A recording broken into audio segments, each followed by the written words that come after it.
What's up, disc golfers? Joe here with Joe's Disc Golf, and well, if you are watching this live, or maybe you're watching this in the sorry about that.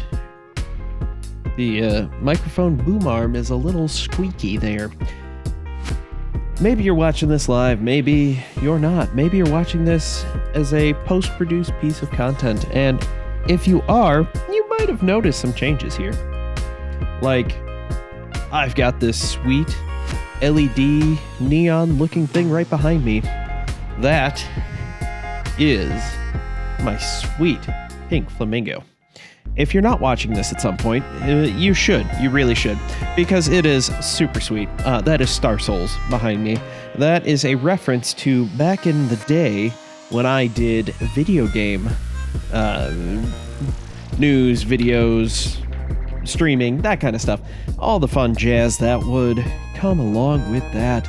But I am no longer doing that. I am doing disc golf, and that is why you're here. You're not here to listen to me talk about video games. You're not here to listen to me talk about comic books or movies or TV shows. You're here to get my opinions on disc golf stuff, and opinions I have. Now, before we get too far into this, I'd like to thank our sponsor here, Log. What rolls downstairs a loner in pairs rolls over your neighbor's dog. What's great for a snack and it fits on your back? It's Log, Log, Log. It's big, it's heavy, it's wood. It's better than bad, it's good. Log from Blammo. Now, this is a more traditional setting for the podcast. Last week, RJ and I were out on the scene practicing, prepping, and getting ready for the Fort Wayne Outfitters Open. Now, that was a tournament that I showed up for physically, mentally. Man, that was rough. Let's see if I can pull up my stats here.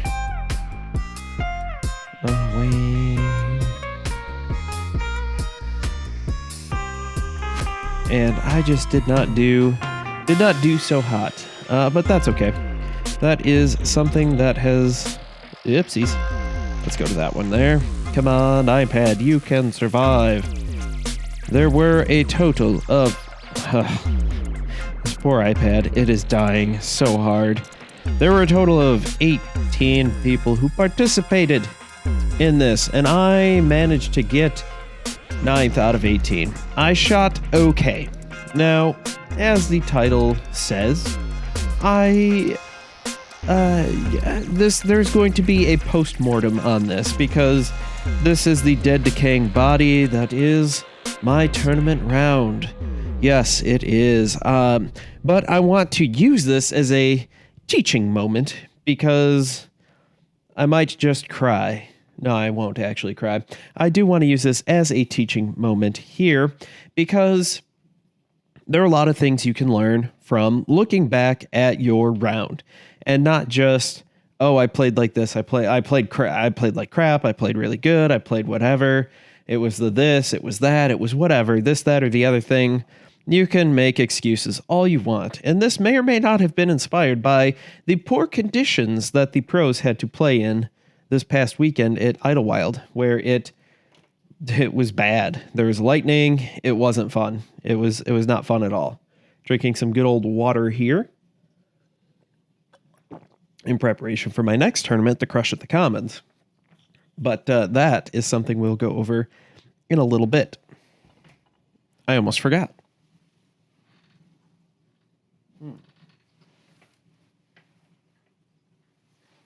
For the next part where we talk about putters, I don't actually have a putter with me.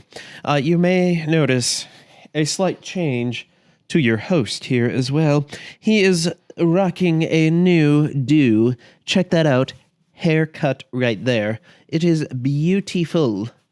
Bueno. Welcome, people who are coming in and out of watching this live. I appreciate you. I really do. Feel free to drop in, say something. We're live on Facebook, Twitch, and on YouTube.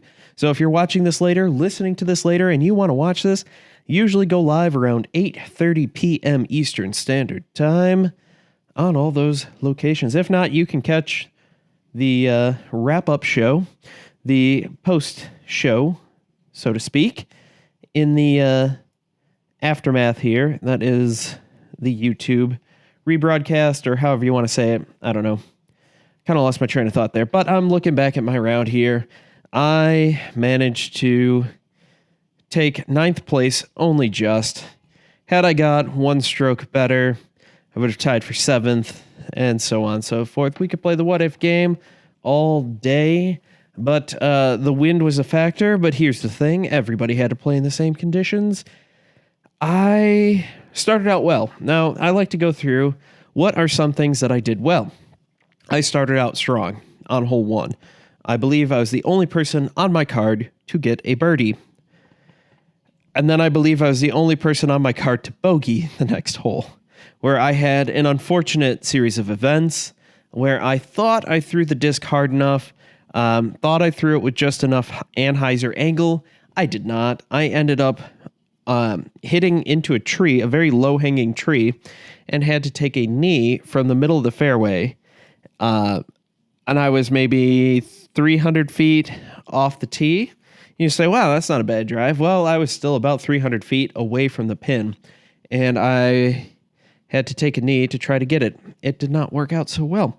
So that was something that I need to work on, is my patience and my analytical skills there. Looking at all my options, looking back, it was a slight downhill.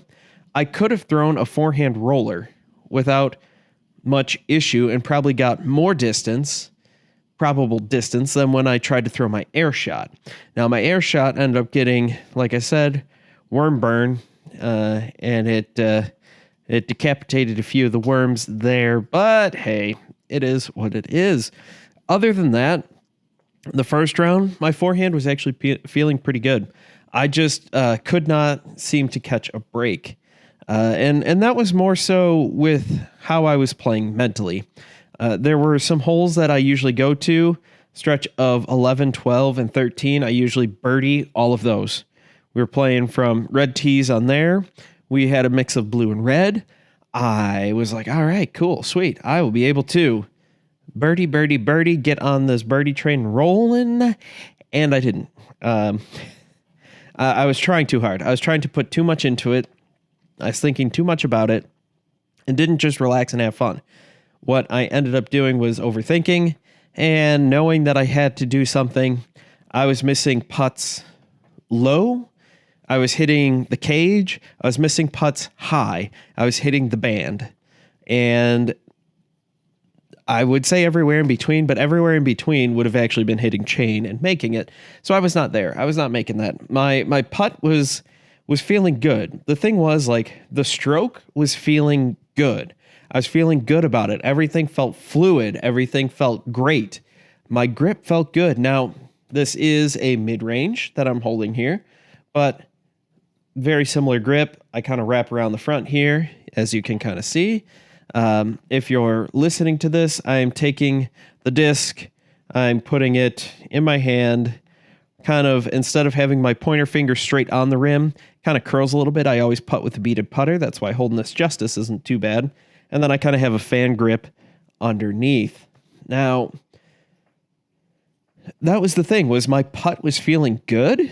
And as Robbie C said in a video quite recently, we focus on the results more than everything else. And the results would have been huge. I would have loved to have more birdies from inside the circle. Missing from 20 to 25 feet at AM1 is not that good. It's not acceptable. I did not do very well when it came to that. But, c'est la vie. I managed to continue to play and do my best. And that's about all I can ask. Actually, rating was better than I thought.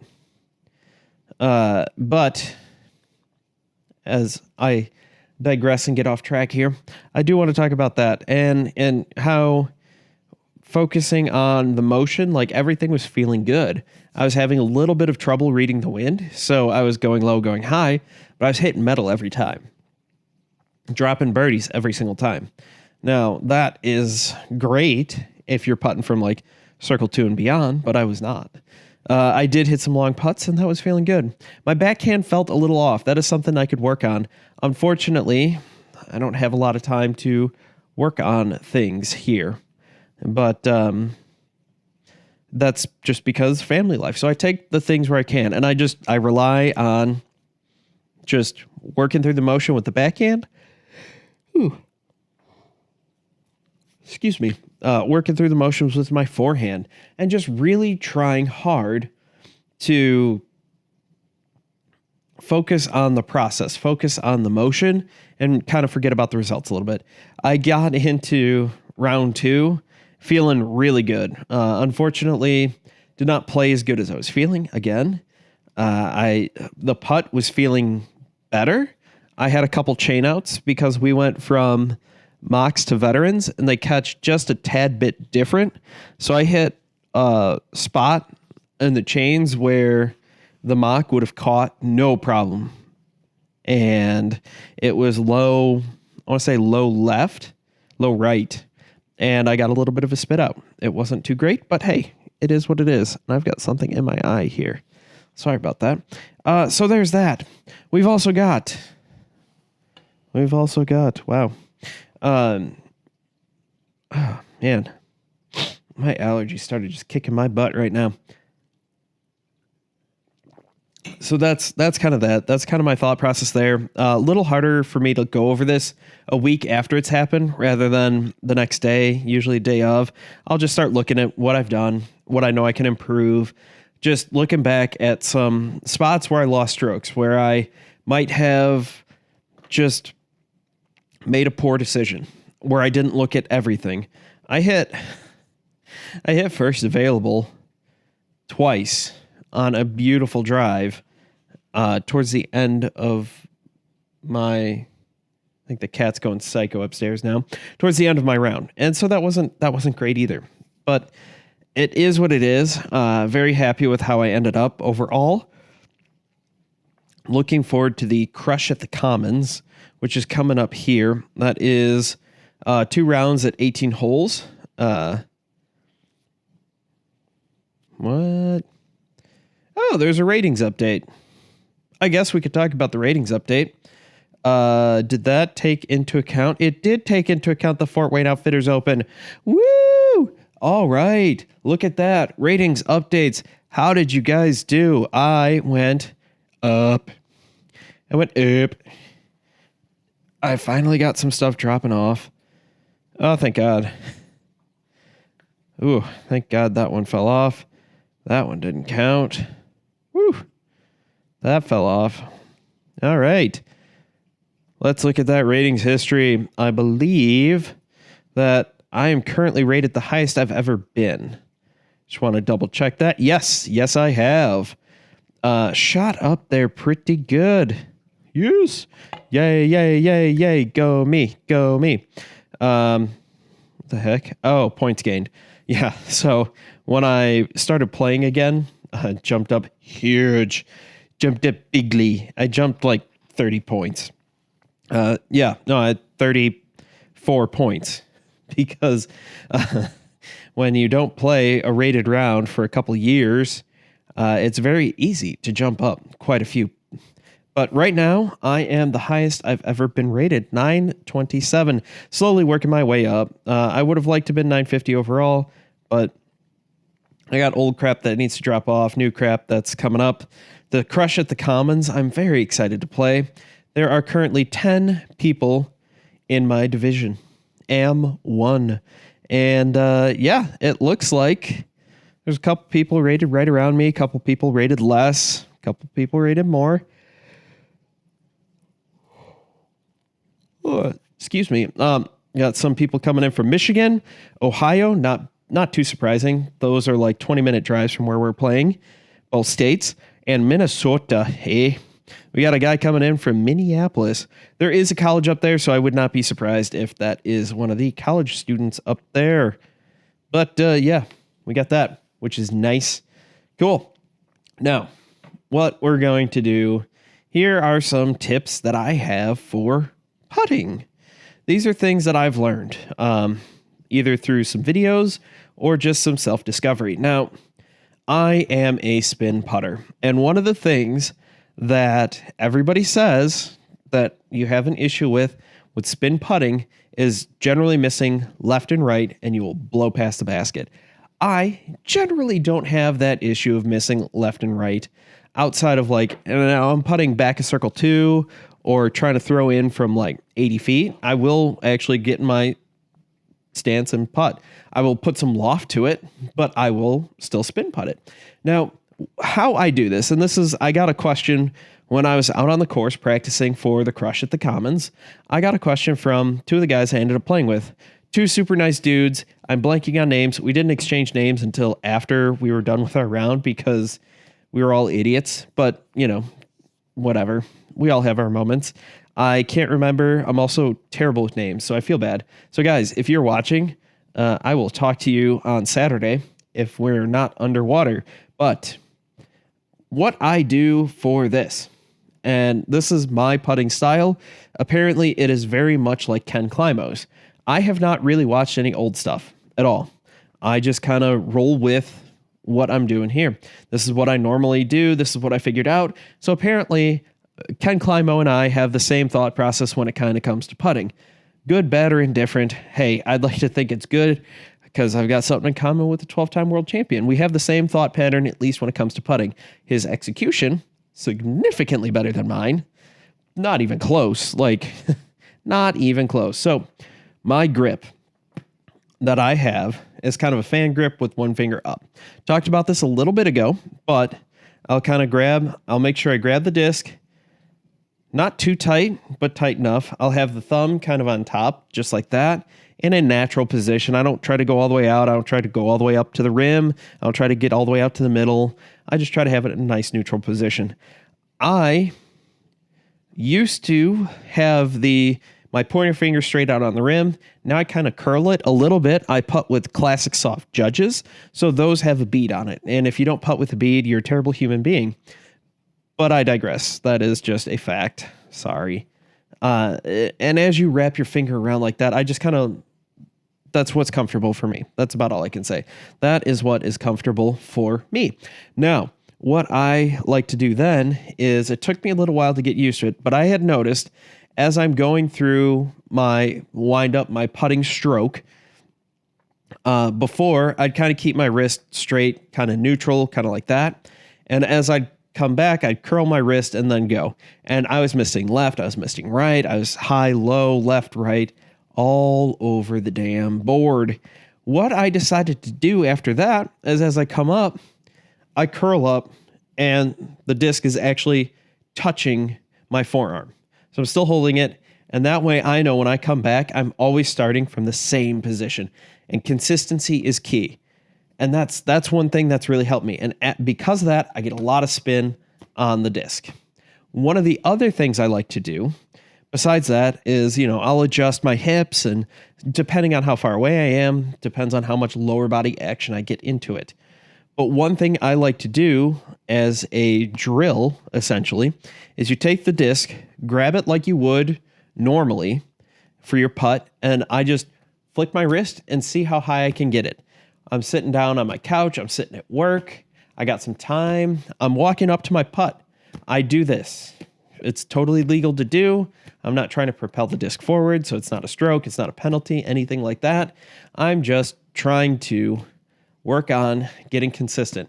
Can I flick the disc, have it come out smooth? Can I throw it up? Can it come out smooth? Will it come down in approximately the same position? Because if I can, that means I know I'm getting my wrist, my release, everything is right. If I don't really have to move my hand or my arm and let it come right back down, that was a bad throw, then I know I'm doing everything right.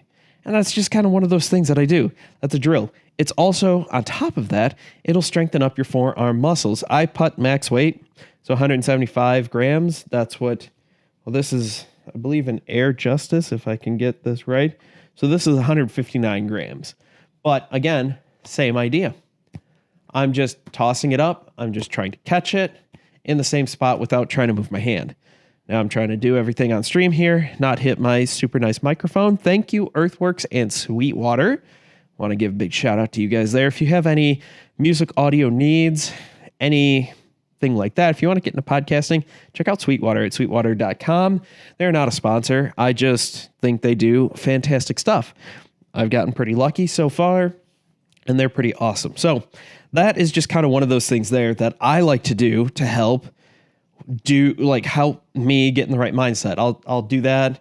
I try to get like a swing thought, like they talk about in golf, and it kind of works. I think about just putting straight line out of me, straight into the basket. That's what I try to do. I try to think of that. I tried to get like a song in my head to try to clear my head, try to empty my mind, whatever. I found what really works for me is I flip the disc a few times. I start focusing on that. I stop focusing on my putting, the actual putting, and I step up to my putt, let her rip, and I get pretty darn close. Which, my putting, it was incredibly windy at my practice round here the other day when I went up to Angola to play the Commons. Long course, I went 25% from circle one. I had a lot of edge of circle putts that I just could not bang in there. I went 29% from circle two. Managed to shoot 7 down. It was bad. It was good. That was good. Circle two, that's really good. Circle one, that's really bad, even by my standards.